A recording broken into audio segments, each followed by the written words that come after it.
emphasizing the divine role in this event, claims that after the destruction of Julian's temple in Jerusalem, quote, many Jews were led to confess, so we looked at that as well. Oh, look at this. Many Jews hence led to confess that Christ is God, and that the rebuilding of the temple was not pleasing to him. So whether the Jews actually said this or not, the point is the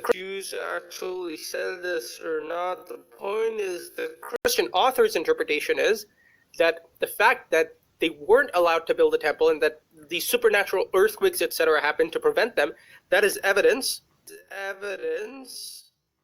of that the rebuilding of the temple was not pleasing to him, not pleasing to God.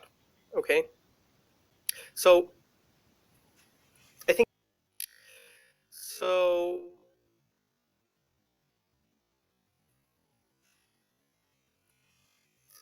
think that's enough.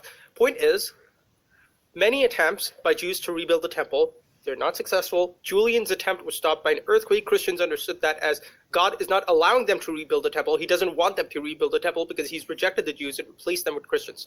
So again, the question that Christian Zionists have to ask is, number one, why is their belief different from the early church, which they didn't believe in this stuff, right? They're clearly the opposite of Zionism. And number two, have the Jews now repented that now they're allowed to rebuild the temple according to Christianity? Because they still reject Jesus, so that's a big problem. And if you guys want to chime in that, you can. Otherwise, I'll go on to debate myself a little.